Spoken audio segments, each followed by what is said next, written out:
भगवान विष्णु और सदना कसाई की कहानी। दोस्तों, अभी कलयुग चल रहा है और जैसे जैसे कलयुग की अवधि बढ़ती जा रही है वैसे वैसे धर्म का लोप होता जा रहा है। पुराणों में बताया गया है कि यदि मनुष्यों को कलयुग में परमात्मा से मिलना है तो इसके लिए केवल हरिनाम का ही सहारा है। कलयुग कथा के इस नए एपिसोड में आज मैं आपको एक ऐसे विष्णु भक्त की कथा बताने जा रहा हूँ जिसे देखने के बाद आपको विश्वास हो जाएगा कि कलयुग में हरिनाम जपना ही हरि को पाने का जरिया है। और साथ ही ये भी जान जाएंगे कि भगवान केवल मंदिर में पूजे जाने से प्रसन्न नहीं होते, बल्कि उन्हें पाने के लिए मन में सच्ची श्रद्धा और विश्वास होना चाहिए। तो वीडियो को अंत तक जरूर देखें। दोस्तों नमस्कार, स्वागत है आपका एक बार फिर द डिवाइन टेल्स पर। ये कथा आज से सैकड़ों वर्ष पहले की है। किसी नगर में सदना नाम का कसाई हुआ करता था। वो हर समय बस हरि के नाम का जप किया करता था। उसका काम भगवान विष्णु के अन्य भक्तों की तरह पवित्र तो नहीं था, क्योंकि वो मांस कटाने और बेचने का काम करता था, परंतु उस समय भी वो हरि नाम का जप करना पसंद करता था।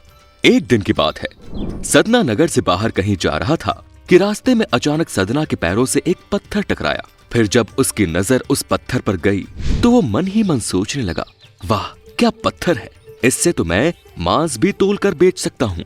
और फिर वो पत्थर उठाकर घर की ओर चल दिया।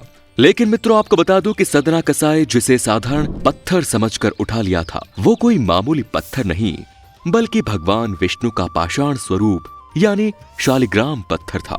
सदना शालिग्राम पत्थर के प्रभाव और चमत्कार से अनजान होने के कारण उसे अपनी दुकान पर ले गया और फिर उस पत्थर से वो मांस तौलकर बेचने लगा।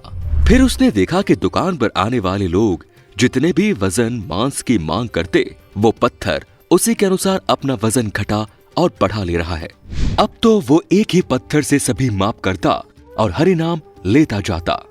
ये देख सदना हैरान तो हुआ, लेकिन उसके मन में ये ख्याल कभी नहीं आया कि ये भगवान विष्णु का ही स्वरूप है। वो अपने मन में सोचता, हो सकता है ये कोई चमत्कारी पत्थर हो और किसी जादूगर का खो गया हो। इसी तरह समय व्यतीत होता गया और वो हरि का नाम जपते हुए खुशी पूर्वक रहने लगा। इसके कुछ माह बाद एक दिन सदना की दुकान के सामने से एक ब्राह्मण गुजर रहे थे। तभी उनकी नजर सदना की दुकान में रखी उस पत्थर पर गई। वो ब्राह्मण बड़े ही विद्वान थे और देखते ही समझ गए जिसे सदना ने अपनी दुकान पर मामूली पत्थर समझ कर रखा हुआ है, वो वास्तव में शालिग्राम पत्थर है। फिर उस ब्राह्मण ने देखा कि सदना उस पत्थर से मांस तौल रहा है। ये देख ब्राह्मण को क्रोध आ गया और वह सदन के पास गए और बोले, अरे मूर्ख, ये तुम क्या कर रहे हो? क्या तुम नहीं जानते कि जिस पत्थर से तुम मांस तौल रहे हो वास्तव में वे शालिग्राम भगवान है? ब्राह्मण के मुख से ऐसी बातें सुनकर सदना को बड़ा दुख हुआ और वो बोला, हे ब्राह्मण देवता, मैं तो अज्ञानी हूँ, मेरी बातों पर विश्वास करिए। मुझे पता ही नहीं था कि जिसे मैं पत्थर समझ रहा था वास्तव में ये भगवान शालिग्राम है, अर्थात मेरे हरि ही है। मुझे क्षमा कर दीजिए। सदना के मुख से ऐसी बातें सुनकर ब्राह्मण का क्रोध शांत हो गया और उन्होंने सदना से कहा, हे वत्स, ये दुकान पवित्र नहीं है और तुम शालिग्राम भगवान को यहाँ नहीं रख सकते, इसीलिए ये पत्थर तुम मुझे दे दो। फिर सदना ने खुशी खुशी शालिग्राम भगवान को ब्राह्मण को सौंप दिया। इसके बाद ब्राह्मण शालिग्राम भगवान शिला को लेकर अपने घर आ गए और फिर गंगा जल से उन्हें नहलाकर मखमल के सिंहासन पर बिठाया और धूप दीप चंदन से पूजा की। फिर जब रात को ब्राह्मण सोए तब उनके सपने में भगवान विष्णु प्रकट हुए और ब्राह्मण से बोले, हे ब्राह्मण, तुम मुझे जहाँ से लेकर आए हो वहीं छोड़ आओ, मेरा मन यहाँ नहीं लग रहा है। ये सुन ब्राह्मण बोला, हे नारायण, आप उस कसाई के पास कैसे रह सकते हैं? वो आपके रहने लायक जगह नहीं है। इसके अलावा वो आपको बांट बनाकर मांस भी तौलता है, ऐसे में आप वहां कैसे रह सकते हैं?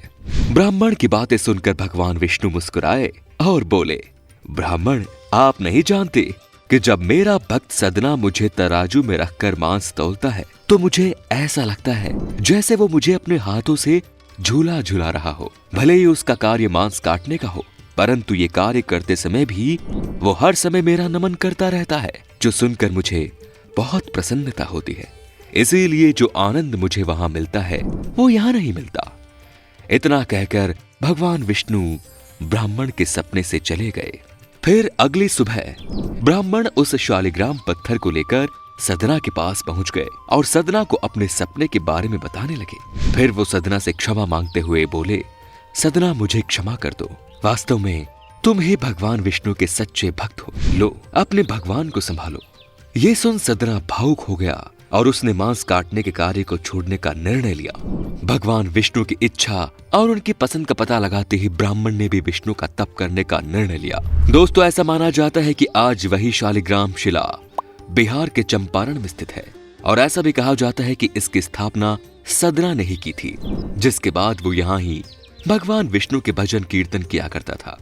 स्थानीय मान्यताओं के अनुसार ऐसा भी कहा जाता है कि जब सदना ने इस शालिग्राम शिला की स्थापना की थी, उस समय इसका आकार मटर की तरह था, जो आज बढ़कर नारियल के आकार से भी दोगुना हो गया है। जबकि कुछ लोगों का मानना है कि इस शिलाग्राम शिला को नेपाल नरेश जग बहादुर ने उस समय वहां के लोगों को भेंट में दिया था। तो मित्रों, कलयुग की ये कथा फिलहाल यही समाप्त होती है, लेकिन यदि आप जानना चाहते हैं कि आखिर किस श्राप के कारण भगवान विष्णु को शालिग्राम शिला बनना पड़ा, तो आप ऊपर आई बटन पर क्लिक करके देख सकते हैं। तो उम्मीद करता हूं कि इस कथा को जानने के बाद आपको विश्वास हो गया होगा कि कलयुग में हरिनाम ही मुक्ति पाने का एकमात्र सहारा है। यदि विश्वास हो गया तो इसे अधिक से अधिक लाइक और शेयर करें। साथ ही ऐसी कथाओं के लिए आप हमारे साथ बने रहें। आप हमें इजाजत दीजिए। आपका बहुत बहुत शुक्रिया। धन्यवाद।